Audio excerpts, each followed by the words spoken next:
Hello बच्चों, आज हम लेके आए हैं मात्रक तथा मापन एनसीईआरटी एक्सरसाइज के सवालों को। यह इसकी दूसरी वीडियो है बच्चों। यदि आपने इससे पहले वाली वीडियो नहीं देखा है या इसके बाद वाली वीडियो देखना चाहते हैं तो इसी वीडियो के डिस्क्रिप्शन बॉक्स में जाइए, वहाँ पर लिंक मिल जाएगा। चलिए बच्चों, चौथा नंबर क्वेश्चन आपके स्क्रीन पर है। चलिए बच्चों, क्वेश्चन नंबर 4 पढ़िए क्या कह रहा है। कह रहा है इस कथन की स्पष्ट व्याख्या कीजिए। तुलना के मानक का विशेष उल्लेख किए बिना किसी विमीय राशि को बड़ा या छोटा कहना अर्थहीन है। इसे ध्यान में रखते हुए नीचे दिए गए कथनों को जहाँ कहीं भी आवश्यक हो दूसरे शब्दों में व्यक्त कीजिए। चलिए बच्चों, क्वेश्चन आपके स्क्रीन पर है। आप वीडियो को रोक कर पहले अच्छे से पढ़ लें, फिर हम क्वेश्चन हटाने जा रहे हैं। इसके बाद ए बी सी करके सॉल्व कराएंगे। चलिए बच्चों, पहला क्वेश्चन कह रहा है परमाणु बहुत छोटे होते हैं। देखिए बच्चों, पहला क्वेश्चन है परमाणु बहुत छोटे होते हैं। आइए हम एक तो आपको एग्जाम्पल बता रहे हैं। मान लीजिए एक लकड़ी का यह गुटका है, यह इलेक्ट्रॉन है और यह पृथ्वी है।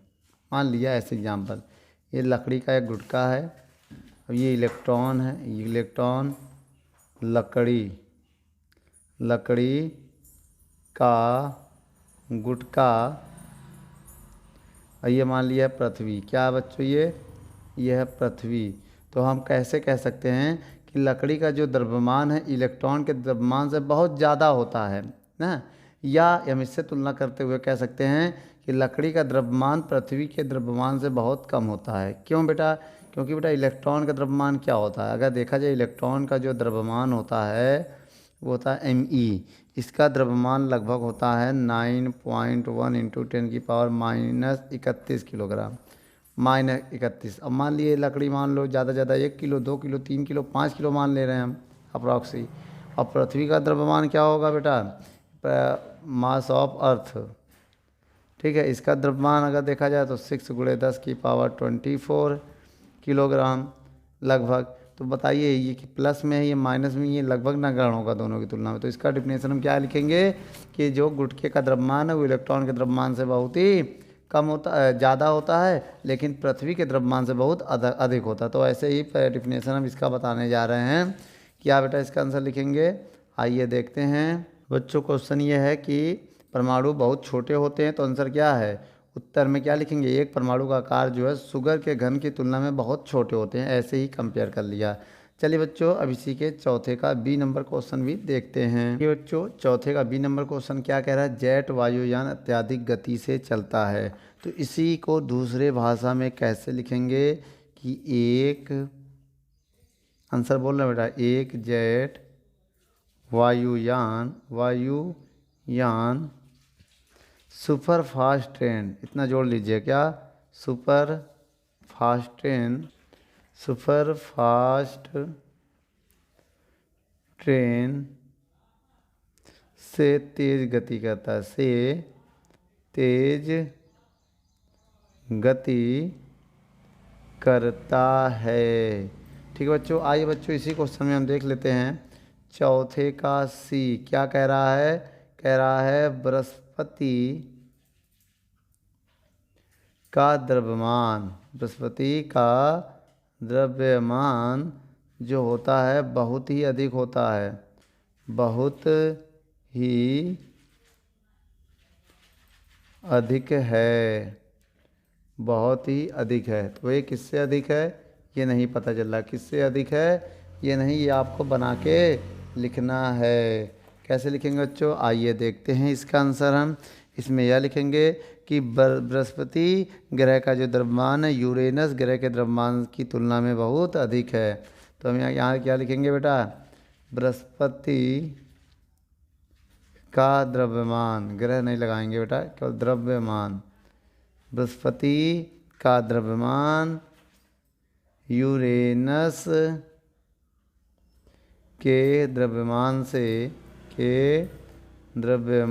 से बहुत अधिक है। बहुत तुलना में बहुत अधिक है, या बहुत नहीं तुलना में अधिक है। ठीक है, चलिए अब इसी का बेटा चौथा पार्ट भी देख लेते हैं। देख लीजिए बेटा, चौथे का EAD क्या कह रहा है क्वेश्चन। चलिए बच्चों, इसका आंसर देते हैं। क्या कह रहा है? इस कमरे के अंदर वायु में अणुओं की संख्या बहुत अधिक है। तो इसे क्या लिखेंगे बेटा, किस हिसाब से लिखेंगे? इसे लिखेंगे किसी कमरे में उपस्थित, इसका आंसर ऐसे लिखेंगे बच्चों, किसी कमरे में उपस्थित, ठीक है, वायु में अणुओं की संख्या वायु के एक मोल में उपस्थित अणुओं की संख्या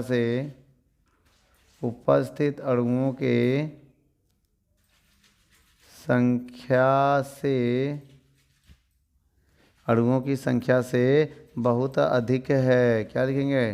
से बहुत अधिक है। बच्चों वीडियो को रोककर नोट कर लें। आइए एक ऑप्शन और देख लेते हैं, ई और चौथे का ई क्या कह रहा है बेटा, और चौथे का एफ, ये दो और बचे हैं। इसमें कुछ नहीं लिखना है बेटा, इसमें लिखना है यह कथन पूर्ण सत्य है। यह कथन पूर्ण सत्य है। क्वेश्चन आप पढ़ लीजिएगा। क्वेश्चन में कह रहा है इलेक्ट्रॉन प्रोटॉन से बहुत भारी होता है। जी हाँ, ये भी बात सही है, उसमें पूरा कथन सही कह रहा है। और एफ नंबर में क्वेश्चन में कह रहा है ध्वनि की जो गति है प्रकाश की गति से बहुत ही कम होता है। स्टार्टिंग में क्वेश्चन दिया तो वहाँ क्वेश्चन नोट कर लीजिएगा कि ध्वनि की गति प्रकाश की गति से बहुत ही कम होती है। तो लिखेंगे यह कथन पूर्ण सत्य है। बच्चों वीडियो को रोककर नोट कर लें, फिर अगला क्वेश्चन हम लोग पढ़ने चल रहे हैं। चलिए बच्चों, एक 5वां नंबर क्वेश्चन आपकी स्क्रीन पर है, पढ़िए क्या कह रहा है लंबाई का कोई ऐसा नया मात्रक चुना गया है जिसके अनुसार निर्वात में प्रकाश की चाल 1 है। लंबाई के नए मात्रक के पदों में सूर्य तथा पृथ्वी के बीच की दूरी कितनी है? प्रकाश इस दूरी को तय करने में 8 मिनट और 20 सेकंड लेता है। तो बच्चों अब यहाँ पर नया मात्रक हम मान लेते हैं कोई न्यू यूनिट। तो हम यहाँ पर क्या लिखेंगे, क्वेश्चन आपके स्क्रीन पे आई है। तो आइए इसको सॉल्व करते हैं। हम इसको सॉल्व ऐसे करेंगे, प्रकाश की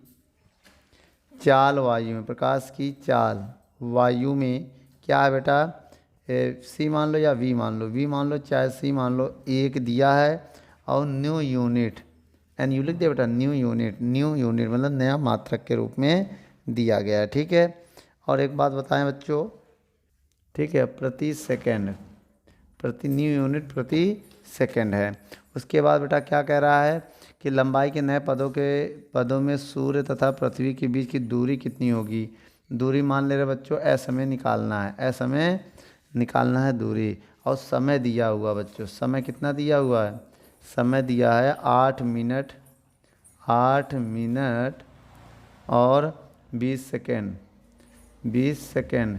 तो एक काम करो, टोटल देखिए 8 मिनट में कितने सेकंड होते हैं, 20 सेकंड। ये 8 मिनट में लगभग 48 गुणा करेंगे, 8 छंग 48, 1 जीरो लगाएंगे 60, 480 20, 8 मिनट 20 सेकंड में कितने होते हैं बच्चों, 500 सेकंड होते हैं। आप निकाल लीजिएगा। ठीक है, हम आपको एक फार्मूला बताने जा रहे हैं, आप ज़रा उसको देखिए और समझिए। फार्मूला क्या होता है बच्चों, दूरी बराबर फार्मूला होता है चाल गुणे समय। ठीक है बच्चों, अब दूरी हमने s मान लिया है, चाल को c, समय को t। यहाँ मान रखना चाहे तो आप मान रख लीजिए बेटा। s बराबर c की वैल्यू कितनी है, 1 न्यू यूनिट प्रति सेकेंड, और समय दिया है 500 सेकेंड। तो सेकेंड से सेकेंड कट जाएगा बच्चों, s बराबर होगा 500 कम 500 न्यू यूनिट नया मात्रक। तो बेटा इसकी जो लंबाई आएगी कितनी आएगी, 500 नया मात्रक आएगा। वीडियो को रोककर नोट कर लें बच्चों। क्या कह रहा है बेटा, 6 नंबर क्वेश्चन कह रहा है लंबाई मापने के लिए निम्न में से कौन सा सबसे प्रसिद्ध यंत्र है। पहला, एक वर्नियर कैलिपर्स जिसके वर्नियर पैमाने पर बीट विभाजन है। आइए बच्चों पहला हम देख लेते हैं ये वाला क्वेश्चन। देखिए बच्चों, इसका जो है ए नंबर सवाल 6 का ए ये है कि हमें ज्ञात करना है वर्नियर वर्नियर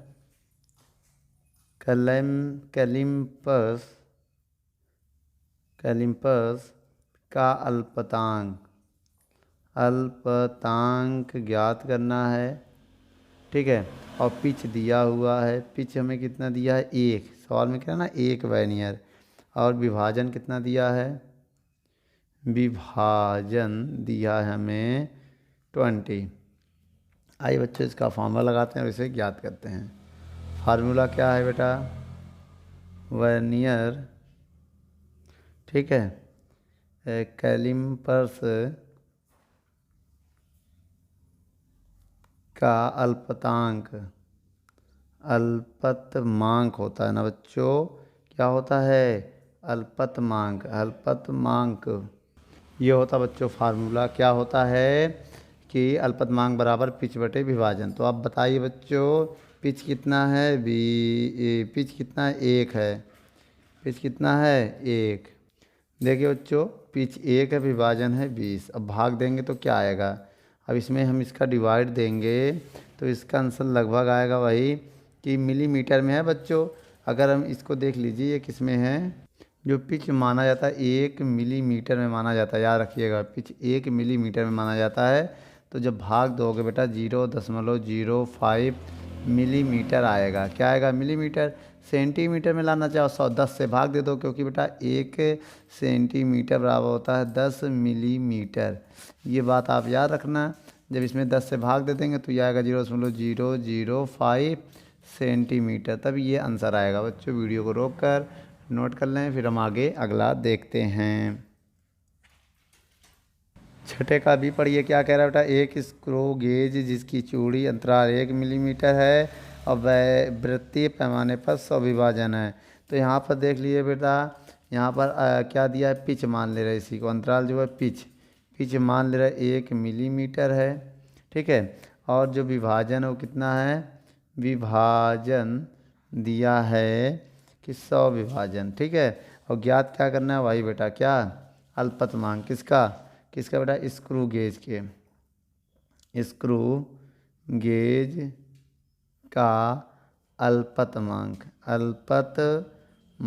हमें ज्ञात करना है। चलिए बच्चों, आइए यहाँ पर हम सवालों को देखते हैं।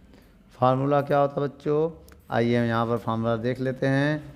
स्क्रू गेज की, ठीक है बेटा, स्क्रू गेज का अल्पतमांक बराबर पिच बटे विभाजन। तो बेटा पिच कितना है? 1 मिलीमीटर। विभाजन कितना है? 100। बच्चों जब 1 में 100 का भाग देंगे तो आएगा 0.01 मिलीमीटर। अब इसे सेंटीमीटर में बदलना हो, 10 से भाग दे दो तो ये 0.01 हो जाएगा, लेकिन सेंटीमीटर में बदल जाएगा, क्योंकि 1 सेंटीमीटर बराबर 10 मिलीमीटर होता है। इसलिए इसको डिवाइड दे दिया सेंटीमीटर में बदलने के लिए। याद रखिएगा बच्चों, नोट कर लो। इसके बाद अगला क्वेश्चन हम लोग देखते हैं। बच्चों क्वेश्चन नंबर सी देखते हैं। 6 का सी क्या कह रहा है? कह रहा है कोई भी प्रकाशीय यंत्र जो प्रकाश की तरंगदैर्घ्य सीमा के अंदर लंबाई तक माप सकता है। तो हम एक मान सकते हैं प्रकाश की तरंगदैर्घ्य जो है बच्चों, यह लैम्डा बराबर 10⁻⁻7 मीटर लगभग हम इतना मान लेते हैं। अब इसी को आप सेंटीमीटर में बदलना चाहें तो बदल सकते हैं। कैसे? देखिए 100 से गुणा कर देंगे। जब 100 से गुणा करेंगे, ये 100 से गुणा करते ही मीटर सेंटीमीटर में बदल जाएगा। अब ये हो जाएगा कितना? 10 की पावर, ये कितना था? 7 था ना। 7 से 2 कम हो जाएगा तो -5 सेंटीमीटर बचेगा। अब बटे में ले आओगे और सब भाग दे दोगे, जैसे बटे में ले आएंगे तो 5 बार लिखेंगे। ठीक है, अब सेंटीमीटर में अब भाग दे देंगे तो आ जाएगा कितना? 0.000001। कितना आ जाएगा बच्चों? 001 सेंटीमीटर। ठीक है, अब क्या करेंगे बेटा कि यहाँ पर जो प्रकाशिक उपकरण की लंबाई का मापन प्रकाश की तरंग तक, देखिए प्रकाश जो है सवाल में कह रहा है कि कोई भी प्रकाशिक यंत्र जो है वो यहीं तक ही लंबाई नाप सकता है। ठीक है, कोई भी प्रकाश है यहीं तक ही। अब इसका अल्पतमांक अगर आपको चाहिए तो अल्पतमांक भी यही होगा ना।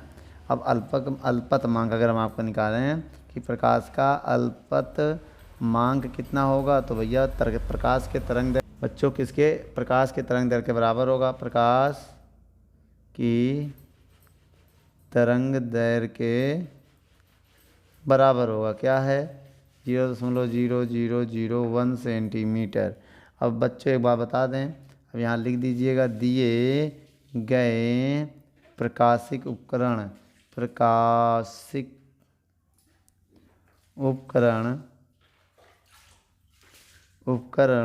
की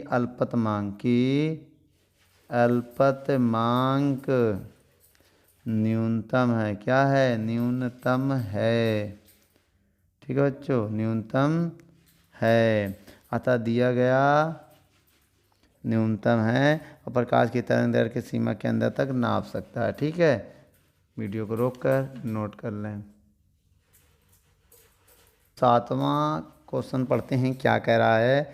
कोई छात्र का आवर्धन कितना दिया बच्चों, आवर्धन जो दिया हमें 100, और क्या कह रहा है, एक सूक्ष्मदर्शी के द्वारा देखकर मनुष्य के बाल की मोटाई की मापता है। वह 20 बार प्रक्षेपण करता है और उसे ज्ञात होता है कि सूक्ष्मदर्शी के दृश्य क्षेत्र में बाल की औसतन मोटाई कितनी है बच्चों, 0.35 मिलीमीटर है। तो बाल की मोटाई का अनुमान बताना है बच्चों। देखिए बच्चों, ये जो है ये जो मोटाई पता चला, ये प्रेक्षण मोटाई है। कौन सा है बेटा, प्रेक्षण मोटाई है। हमें मोटाई ज्ञात करना, लेकिन कौन सा, वास्तविक। हमें मोटाई ज्ञात करना लेकिन वास्तविक मोटाई, वास्तविक जो है, वास्तविक। ठीक है, वास्तविक मोटाई हमें ज्ञात करना। तो आइए बच्चों, हम आपको एक फार्मूला बताते हैं।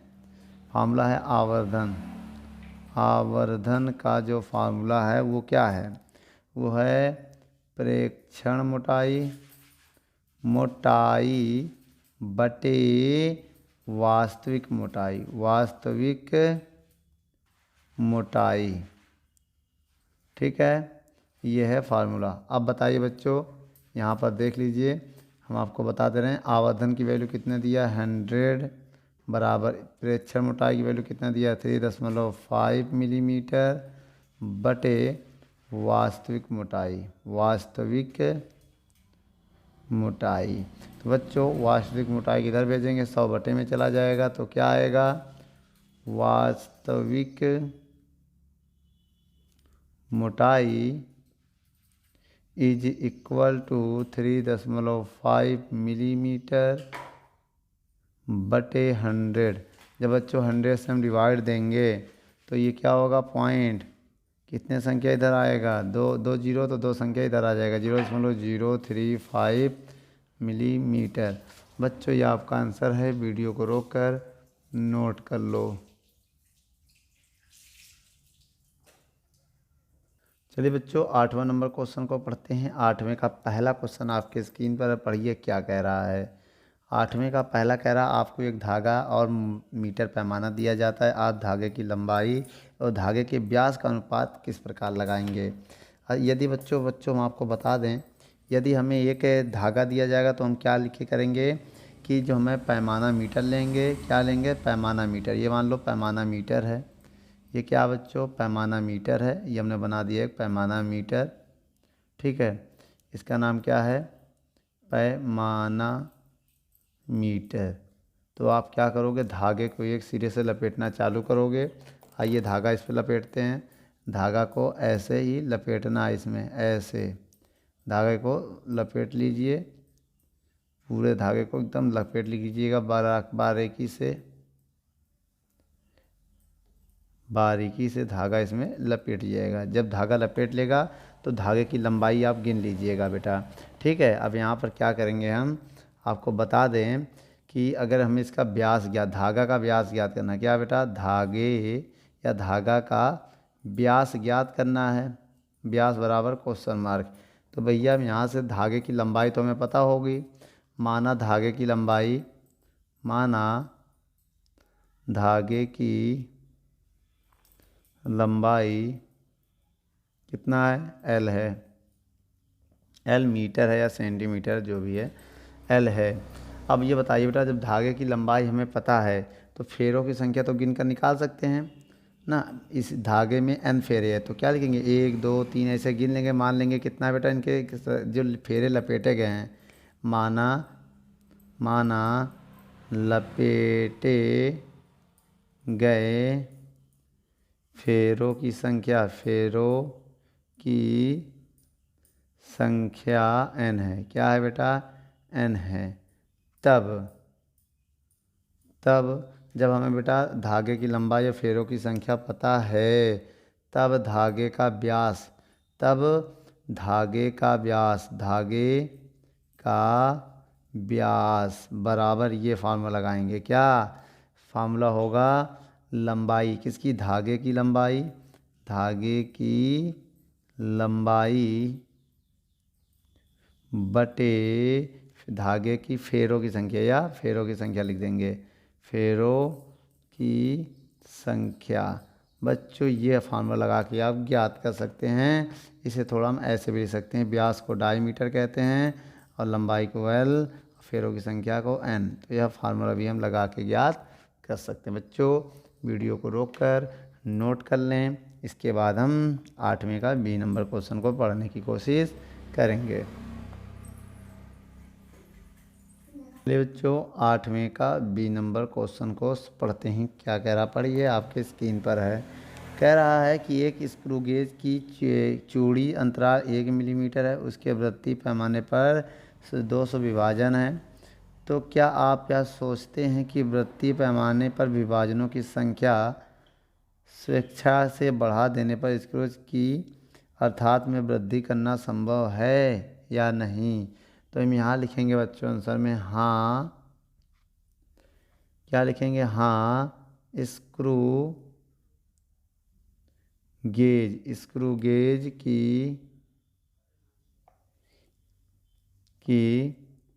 यर्थता में वृद्धि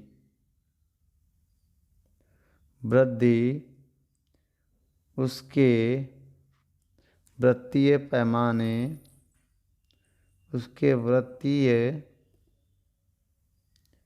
पैमाने पर बने भागों की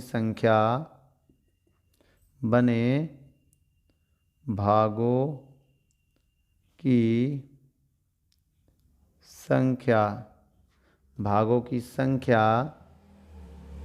बढ़ा देने पर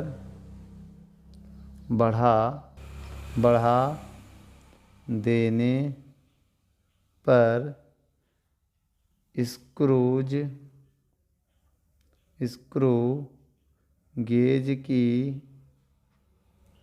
अल्पतमांक कम हो जाएगा, अल्पतमांक कम हो जाएगा, क्योंकि जो बेटा अल्पतमांक है और भागों की संख्या एक दूसरे के व्युत्क्रमानुपाती होता है। यहाँ लिख दो, क्योंकि अल्पतमांक ठीक है, भागों की संख्या वृत्तीय पैमाने पर बने भागों की संख्या के व्युत्क्रमानुपाती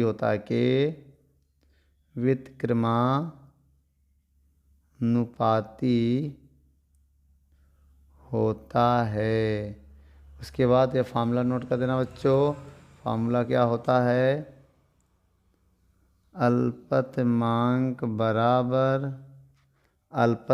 बराबर पिच बटे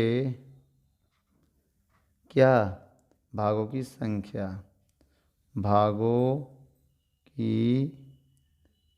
संख्या। ठीक है बच्चों, वीडियो को रोककर नोट कर लो।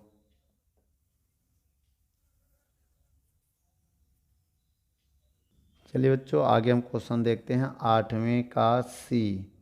आइए बच्चों, 8वें के सी के आंसर को पढ़ते हैं।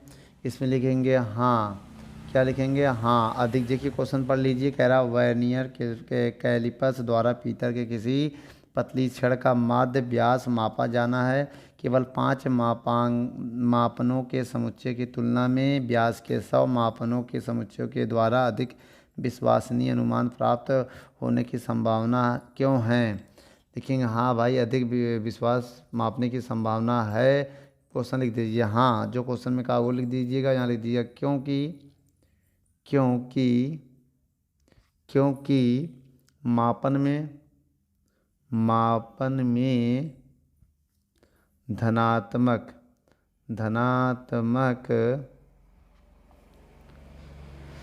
त्रुटि की संभावना ऋणात्मक त्रुटि के बराबर होती है। ठीक है, और लिखेंगे कि यदि प्रेक्षणों के त्रुटियां एक दूसरे को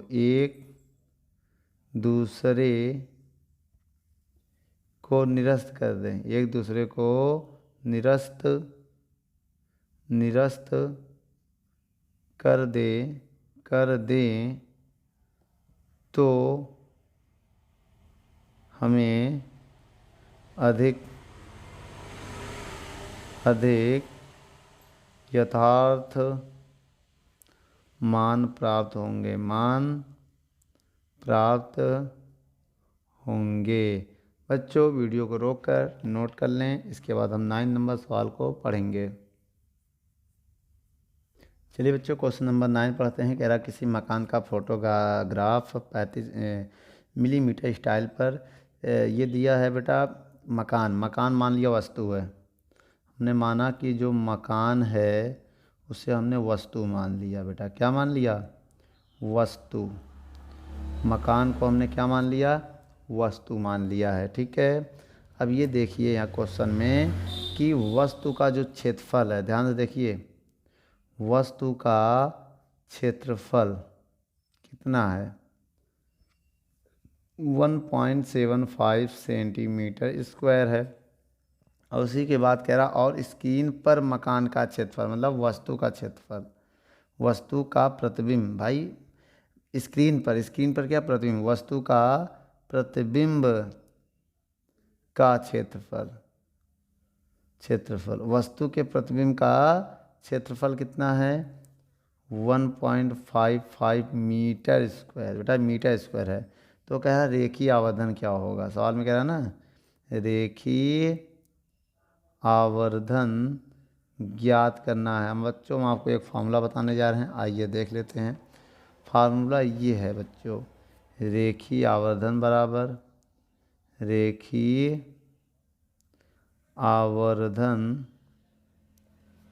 बराबर रूट के अंदर प्रतिबिंब का क्षेत्रफल बटे वस्तु का क्षेत्रफल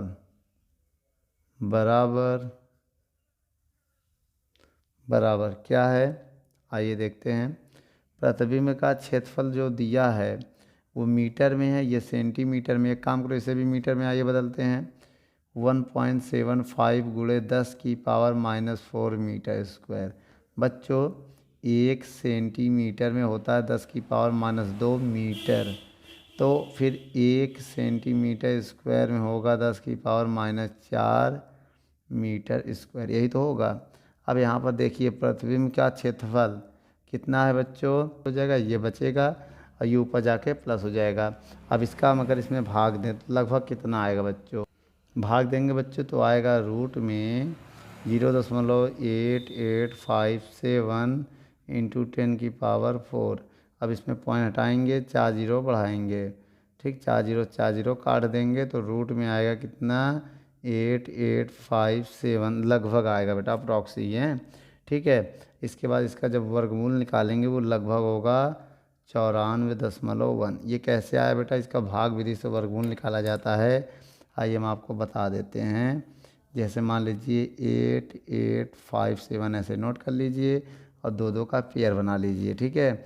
ऐसा कोई पहाड़ा पढ़िए जो 2 बार पढ़ने पर सेम पहाड़ा सेम बार ये आ जाए। तो 9 9 81, 9 9 81 और 10 दाम से ज़्यादा हो जाएगा तो 9 यहाँ लिखोगे, 9 यहाँ लिखोगे और 9 यहाँ लिख के जोड़ोगे और जो गुणा करने पाएगा यहाँ लिखोगे।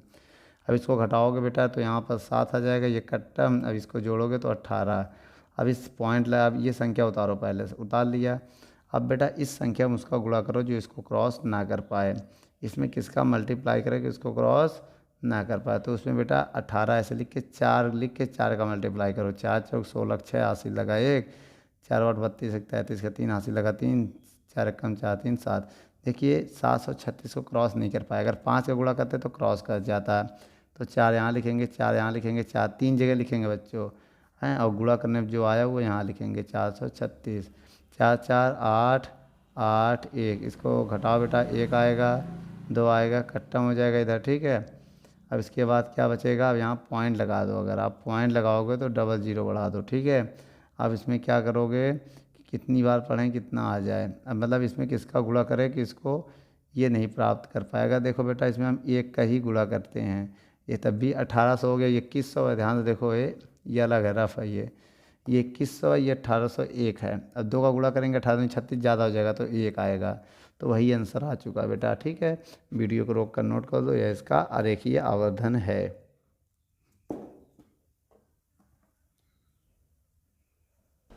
चलिए बच्चों 10वां नंबर क्वेश्चन आपके स्क्रीन पर पढ़िए, क्या कह रहा है, कह रहा है निम्नलिखित सार्थक अंकों की संख्या लिखिए। चलिए बच्चों आइए पहले उठाते हैं। 10वें का पहला क्या है, ए नंबर 0.007 मीटर स्क्वायर। तो हम लिखेंगे बेटा सार्थक अंक बराबर, क्या लिखेंगे इसमें, सार्थक अंक बराबर, ये देखिए पॉइंट के पहले जीरो का कोई मान नहीं है तो 1 आएगा इसमें बेटा, क्योंकि बेटा यहाँ पर सार्थक अंक कितना होगा 1 होगा, क्योंकि संख्या अगर जो अशून्य अंक है उसके पहले जीरो का कोई मान नहीं होता, उसको काउंट नहीं करते हैं। आइए बच्चों बी नंबर देखते हैं। अब इसी का बी नंबर में क्या है, 2.64 गुणे 10⁻24 किलोग्राम ये दिया बच्चों।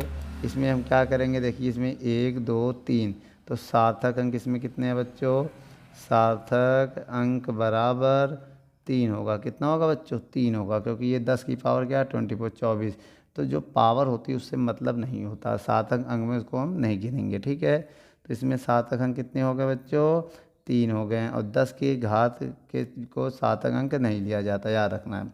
उसके बाद बच्चों हम सी नंबर देखेंगे।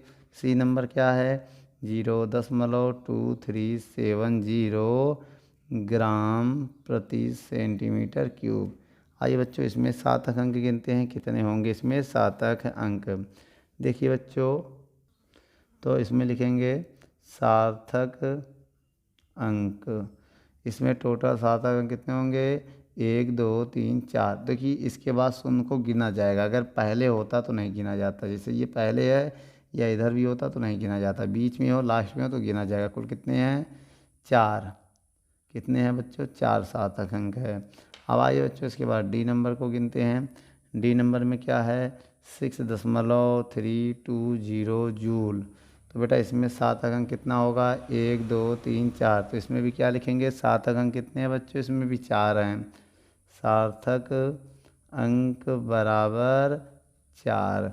अब आइए बच्चों हम ए सी डी के बाद ई नंबर भी देख लेते हैं। ई नंबर में क्या है 6.032 न्यूटन मीटर स्क्वायर।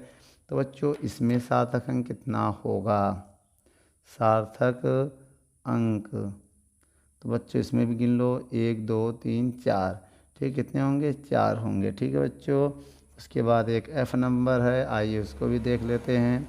कितने सार्थक अंक होंगे? 0.00603 मीटर स्क्वायर। बच्चों ये 0 है, तो यहाँ पर अगर 7 अंक गिनना तो यहाँ से गिनेंगे 1 2 3 4। तो इसमें भी कितने हैं सार्थक अंक? कितने हैं बच्चों? 4 है। ठीक है, वीडियो को रोक कर नोट कर लें। नंबर 11 पढ़ते हैं। कह रहा है किसी धातु के आयताकार शीट की लंबाई कितना दिया बच्चों? ये क्वेश्चन नंबर 11वां है। लंबाई पढ़िए कितना दिया। लंबाई दिया है 4.234 मीटर। और चौड़ाई देखिए बच्चों, चौड़ाई भी होता है। चौड़ाई कितना दिया है? 1.005 मीटर। और वहाँ पर मोटाई मतलब बेटा टी होता है, थिकनेस कितना दिया है? 2.01 सेंटीमीटर। तो बच्चों इसको मीटर में बदलना पड़ेगा, मोटाई को किसमें? मीटर में। 100 से भाग दे दो तो 0.0201 मीटर होगा, 100 से भाग दे देंगे। तो न्यूनतम है बेटा किसने? देखिए इन सब में 4 सार्थक अंक है, इसमें भी 4 सार्थक अंक है, इसमें सेंटीमीटर में ना, तो मीटर में देखो तो इसमें कितने होंगे बेटा? इसमें 3 सार्थक है। न्यूनतम यही है सार्थक अंकों में, याद रखिएगा। न्यूनतम सार्थक अंक बेटा, न्यूनतम सार्थक अंक क्या है? मोटाई ना। ठीक, इसमें है मोटाई में, याद रखिएगा किसमें है? न्यूनतम सार्थक अंक है। इसी के आधार पे हम आंसर बताएंगे। अब हम आगे क्या कह रहा है ये पहले बताइए। कह रहा है बेटा उचित सार्थक अंकों तक इस शीट का क्षेत्रफल और आयतन ज्ञात करना है। हमें क्या ज्ञात करना है? क्षेत्रफल ज्ञात करना है और आयतन ज्ञात करना है। आयतन और कितने? 3 सार्थक। देखिए न्यूनतम क्या है? 3 है ना। कितने हैं? 3 सार्थक अंक। कितने? 3 सार्थक अंक तक ज्ञात करना है। ठीक है, याद रखना 3 सार्थक अंक तक ही ज्ञात करेंगे, क्योंकि न्यूनतम लेते हैं जिसमें 4, इसमें 4, जिसमें न्यूनतम होगा वही आंसर में हम न्यूनतम का ही निकालेंगे। आइए बच्चों, सबसे पहले हम क्या निकालेंगे? क्षेत्रफल। क्षेत्रफल का फार्मूला क्या होता है बच्चों बताइए। आइए हम आपको बताते हैं। क्षेत्रफल का फार्मूला होता है 2 लंबाई गुणे चौड़ाई प्लस चौड़ाई गुणे मोटाई प्लस मोटाई गुणे लंबाई, ये होता है फार्मूला। चलिए बच्चों यहाँ पर मान रख के इसे हम सॉल्व करने की कोशिश करते हैं। 2 लंबाई गुणे चौड़ाई। लंबाई कितना है? 4.234। चौड़ाई कितना है? 1.005 प्लस बी कितना है? 1.005 और थिकनेस कितना है बच्चों? 0.0201 प्लस और थिकनेस कितना है? 0.0201 गुणे लंबाई कितना है? 4.234 बच्चों।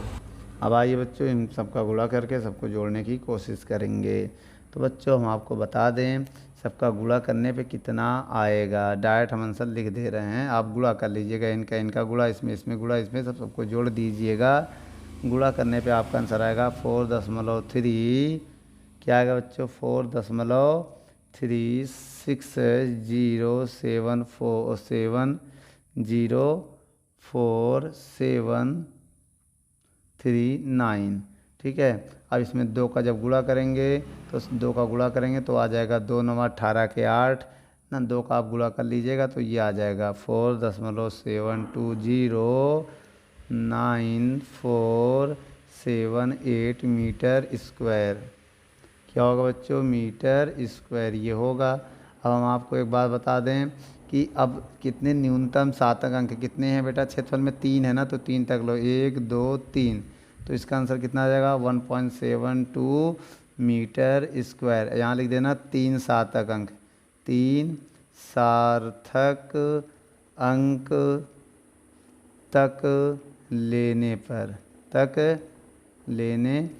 पर क्यों लेंगे बेटा? क्योंकि न्यूनतम है, याद रखना न्यूनतम वाला ही लिया जाएगा। अब हम क्या निकालेंगे? आयतन। आयतन का क्या होता है बेटा? लंबाई गुणे चौड़ाई गुणे ऊंचाई गुणा है बेटा। तो लंबाई कितना बच्चों? आइए देखते हैं। लंबाई है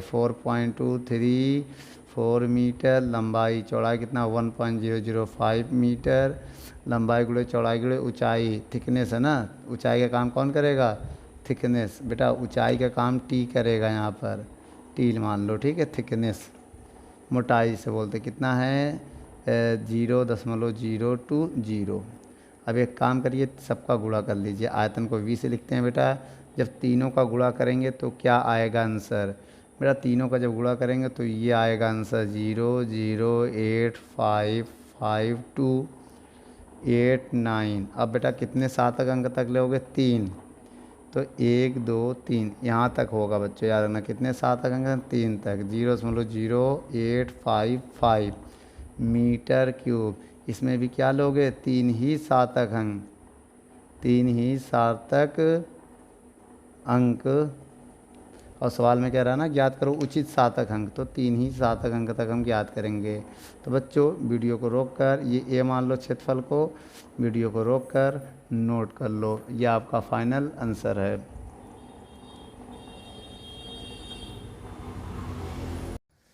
दोस्तों यदि हमारी वीडियो आपको अच्छी लगे तो लाइक शेयर एंड कमेंट करिए, और भी अगर आप किसी टॉपिक पे वीडियो चाहते हैं तो हमारे कमेंट बॉक्स में जाके कमेंट करें, तो हम उस पर बहुत ही जल्द से जल्द वीडियो को बनाएंगे। चलिए धन्यवाद।